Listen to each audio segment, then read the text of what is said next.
Joey here. So my last video I was celebrating my 1 anniversary of the very first video I ever made for YouTube. As it happens, I'm revisiting that very first song, which is an instrumental, a guitar piece called Two Guitars. I think it's some form of gypsy guitar playing, but sort of simplified for my sort of level. And one reason, well, a couple of reasons I'm redoing it. We've picked it up again on our playlist in my local community centre guitar ensemble, and big hello to everyone from the Hughes Community Centre. And that very first video I did had at least one flaw, and that was that the guitar was pretty much covered up. So I'm just noticing in my screen now I can see the whole of my guitar here, so that's a big step forward. And I did that one at around that first one at 88 beats per minute, which is an okay tempo once you know the song, but if you're learning it from scratch it might be a little bit too quick. So what I thought I'd do today is go through the song, Two Guitars, bar by bar, and I'll put up tabs and plus finger positioning diagrams as I go, which you'll see around me. and then at the very end I'll do the whole piece at around 75 beats per minute. I'll have my Guitar Pro metronome going, so hopefully the video, and this is just on video mic as well, so I'm not using Cubase, so it's just my guitar and Guitar Pro playing along. So let's make a start with that in mind. So this piece has two sections. The second section gets repeated and incorporates bits of the first section. So, but there's a theme that goes throughout the piece, and there are patterns, and I'll try and highlight those patterns as I go, because I think that really helps with learning the song. So we start off with what is essentially an A minor. And you throw in that F sharp and E on the third and fourth beat. E minor, and the F sharp and E are thrown in at the exact same moments. So it's nice to be able to play a chord without using your fingers. Then we have this B7, partial B7. So basically it's virtually the whole B7 shape, except I'm not holding down the D sharp with my first finger. I mean, by the way, you can hold down the whole chords at any time with these. I choose not to. So with the A minor, I'm just holding down two notes. I'm not holding down the whole A minor. Similar with E minor. I'm not holding down the whole E minor chord, obviously. There's no need. But you can if you want to. If you sort of go to that automatically, that's fine as well. One reason why I don't do that, and maybe I've thought this through with hindsight, is I find the fewer fingers on the fretboard, the less chance there is of muffling or muting a note that you're wanting to ring out. So so for me, I would always prefer just to play the notes that need to be played rather than put my fingers on the whole chord, especially with that B7. You don't need to. And also, as you struck, you'll see the pattern. You're hitting a bass note, then you're hitting each of the three high strings. With the B7 shape, you don't need to have your fingers there straight away. You can sort of get them in time to play the next note. So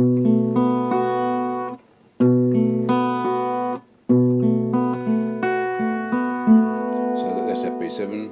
And then we've got, on the fourth bar we end with this E minor run, and this always happens on a fourth, an eighth, or a 12th bar.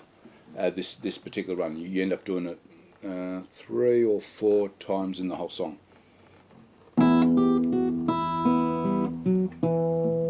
A unique bit about that is it's one of the few times and always, as I said, happens on a 4th and 8th or 12th bar, is that you're hitting a high note and a low and a bass note together. So it's happening once every 4 bars. You're doing that.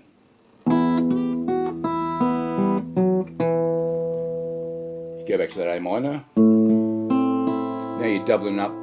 Before you're doing a high E and a high F sharp on a quarter note, 3rd and 4th beat, you're now doing them as half beats or eighths.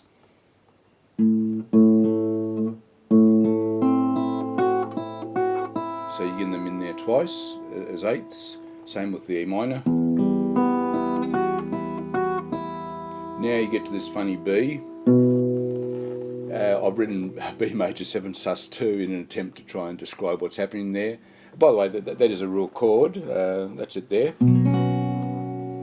That's not really the chord you're hearing. I've just tried to get as close as possible, but in truth, it's a no chord with a B bass. By the way, that chord I'm playing there is also an F major over B. But here you got a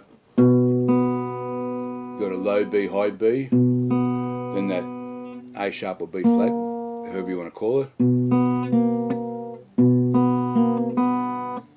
And what's happening there, and the reason why I start calling the chord a B major 7, if I do it all on the one string,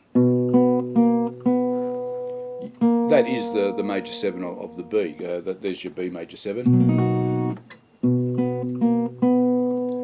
So you are getting the major 7 note in there, but just for half a beat, to be honest. And then you're doing a run of 6 notes.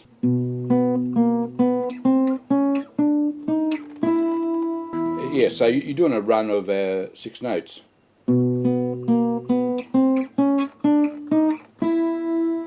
Ending on an E. 6, 1, 2, 3, 4, 5, 6. Yeah, 6. So it's a no chord, really. Unusual run, but so you don't play it there. I play it as I've tried to show the fingering I'm using for those first few notes, and then you can see the tab there. And then as I go, I'm using my little finger to do the A sharp / B flat. Not too sure what to call it in this key. I'm using my little finger to hit that note, but also to mute the open B that's still ringing, because you don't really want the B string to be ringing, the open B to be ringing while you're doing the B flat. And then you've got that run again. So we're up to the 8th bar. And then you're repeating those previous 3 bars. Bars 5, 6, 7 you repeat again as bars 9, 10 and 11.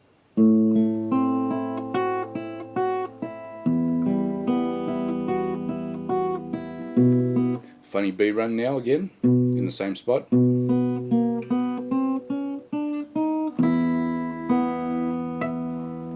On that 12th bar, once again, low E, high E. So it continues that pattern. I like to do the harmonic on that 3rd beat, for 2 beats there, the harmonic on the 12th fret. Or you can just play, it's the exact same note, whether it's a harmonic or you fret the 12th. Now, so that's the end of the first section. We never play that whole 12 bars in its entirety again. You do play you come back to snippets of it, but you never play those 12 bars again. So now we start the second section, and you can see if I put up bar 13, actually let me put up the first 4 bars of section 2. You can see it starts with repeats.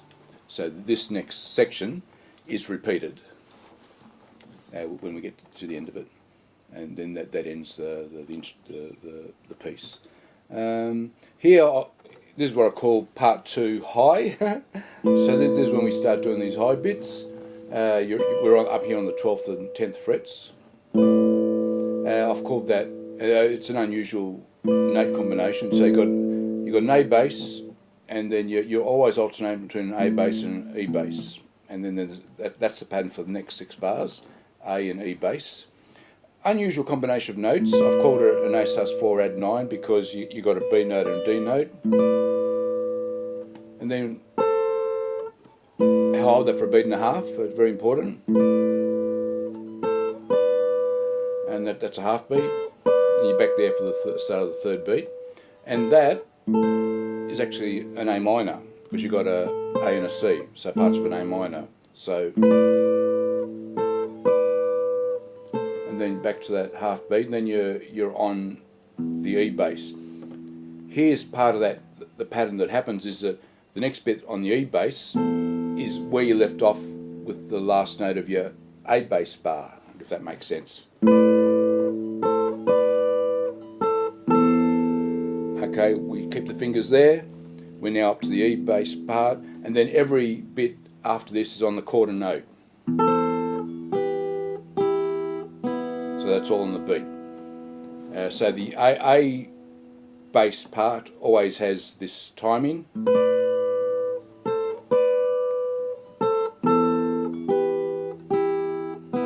And the E bass bit always takes off exactly where you finish the A bass part, and is always quarter notes, always on the beat. So that's a pattern that continues for the next 6 bars. So then we're up to 7th and 5th frets here with the A bass bit. I've called it F sharp minor over A. You can call it a D over A. You can call it an A6. Okay, you can call it anything. Don't get hung up about what I've called these chords, because you're only using often 2 notes at a time. So they can have half a dozen names if you think hard enough about it. So here the same pattern. Right, that's that. And also the other pattern of the A bass part is you always, that half beat is always a full tone or full step lower. So it's always that pattern.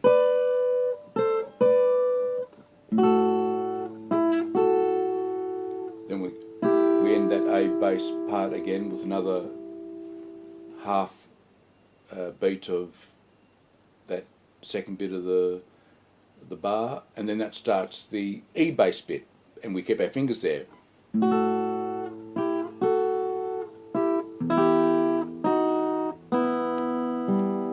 We've got a very funny combination here. So here we're now basically where we leave that A minor bit.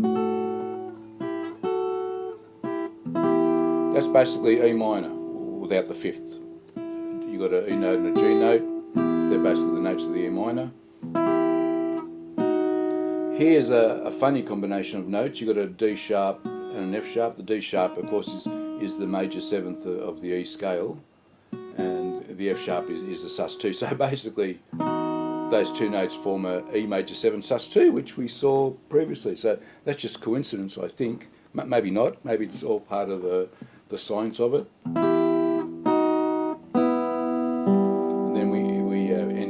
That open G note. Then back to the A bass, we're up here now.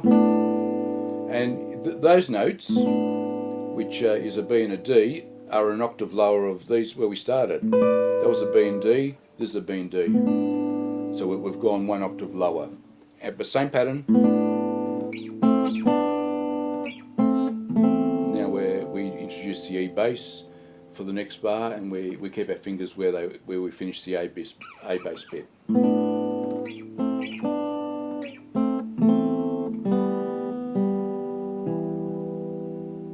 And then we're back to the weird B bit.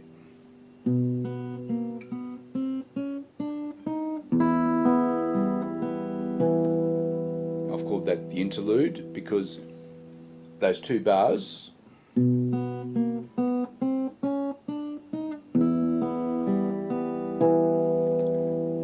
split the 6 bars of the high bit to return into the theme of or the motif or the patterns of the first section. We now repeat the first 4 bars. Go back to the first 4 bars.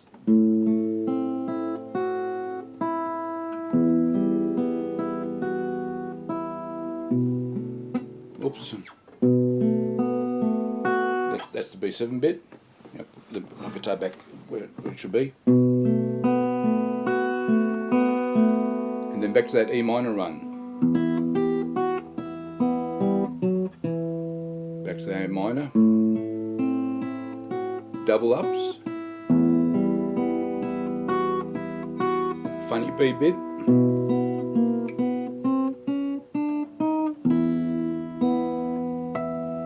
That ends section 2, and we repeat section 2. We're back up here.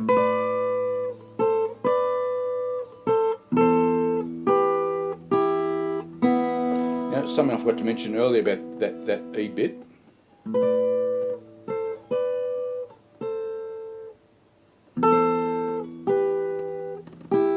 These notes, see, there are two ways to play this bit. You can either do that, you've got a G and an E, or here, G and an E. So you could go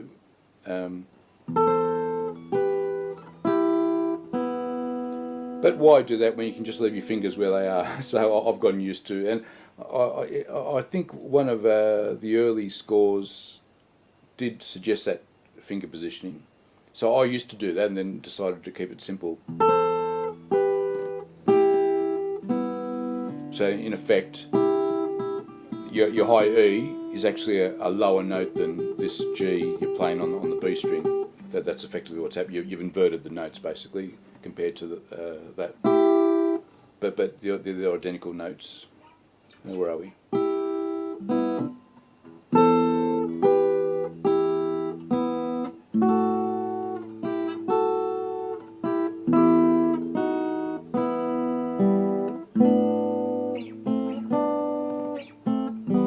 Oops.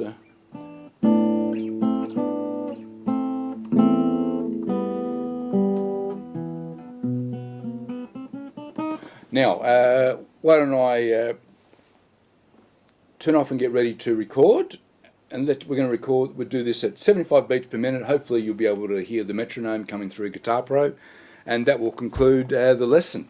Yeah, hopefully you found that useful. I'll see you next time.